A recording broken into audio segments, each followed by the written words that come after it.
Hello, my name is Lucas, this is Bit of Lit, and I'm here to talk about a lovely little book that I got recently, which is called Kusamakura. It is a Japanese novel. It literally translates to grass pillow, and it is by the author Natsume Sōseki, who I believe his first novel was I Am a Cat. We have a bit of a scandalous young woman here. I believe this is Nami. And this little novel is quite a delight, very wonderful. I thoroughly enjoyed it, and I guess it is a new translation from, when did it come out? New translation from the year 2008, so it's a bit old, 15 years old, but that's okay. It is about an artist who goes, a reclusive artist, I believe, who goes to a nearly empty, nearly abandoned hotel, and there's a mysterious young beauty there, Nami. And I believe her name actually translates to beauty or something. Nami, or beauty, as it says on the back. And what follows is 13 chapters, I believe, 12 or 13 chapters about different musings on art. This is a painter, but instead of painting, he actually he only draws a few sketches here and there, but he mostly talks about poetry. And this novel comes out at a really interesting time in Japanese history, because it came out in 1906, which I believe was just after the Russo-Japanese War. I guess it was written the year before 1905. Maybe the war was going on at that time. I'm forgetting the start and end time of that war. I don't think it was very long, though. And there was a lot of radical changes in Japanese culture and economy and all that stuff, because due to Japan opening up about 40 years, 50 years before that, beginning the Meiji period, everything, is westernizing and industrializing rapidly and changing rapidly. There's a lot of that going on, and there's a lot of influence from European authors here and Chinese authors here and other Japanese works in here.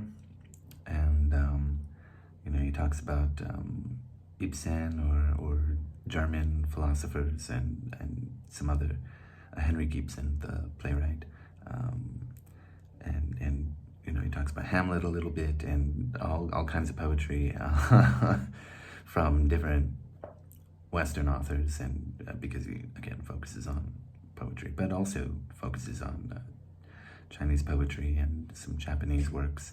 I don't know how to say that exactly. N-O-H. No, like Japanese operas, I think, is what they are, and or na. I apologize. I really don't know how to say it.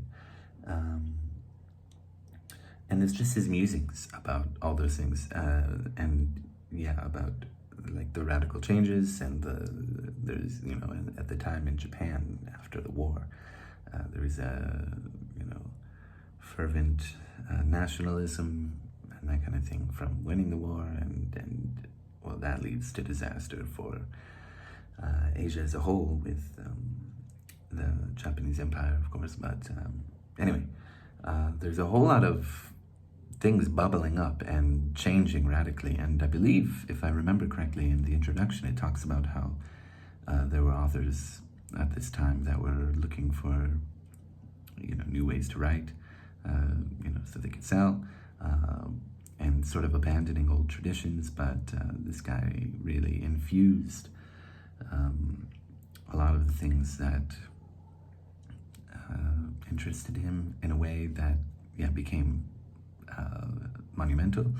I don't know exactly how popular this novel is these days in Japan, if it's studied and researched and talked about it still, but I quite enjoyed it. I would like to read, it's quite funny too. I mean, there's a lot of interesting ideas about art that you can, consider for your own liking, to see what you think compared to this guy. But I would just like to read the first page of chapter 1 when he's introducing himself as he's climbing the mountain. As I climb the mountain path, I ponder.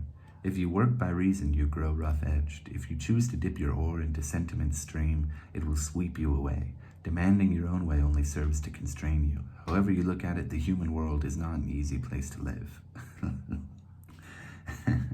And when its difficulties intensify, you find yourself longing to leave that world and dwell in some easier one. And then, when you understand at last that difficulties will dog you wherever you may live, this is when poetry and art are born. The creators of our human world are neither gods nor demons, but simply people. Those ordinary folk who happen to live right there next door. You may feel the human realm is a difficult place, but there is surely no better world to live in. You will find another only by going to the non-human, and the non-human realm would surely be a far more difficult place to inhabit than the human.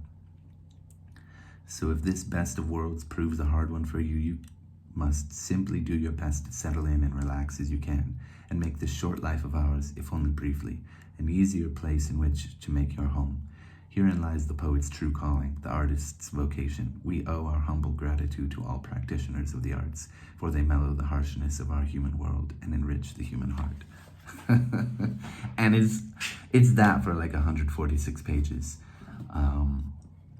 And, there's some humorous parts and some really heartfelt parts and a lot of musings about all kinds of art, sculpture, music, plays, what have you. And I thought the translation was fantastic. I believe another name for this is the three-cornered world, and there's a kind of metaphor in here about that, about a corner of a square being torn off, and then there's only three corners. Anyway, that's for you to find in here, because I am no good at explaining metaphors, but keep putting this up and down. What I want to say is that I think the translation is fantastic, and the translation is actually by it is by who did the translation? Meredith McKinney. But I really would like to know what is going on here in Japanese. I don't think I ever will. I'm having a hard enough time with Mandarin, but because I know that Japanese can have a lot more intricacies, I suppose, or just any language has its own idiosyncrasies, and those often get lost in translation. But I would really like to know, what's going on, because I feel like just that first page was beautiful in English. I really wonder what I'm missing out in the translation. But still, Kusamakura by Natsume Sōseki. Really great, cool, philosophical, artistic, pondersome novel. Please check it out. Thank you.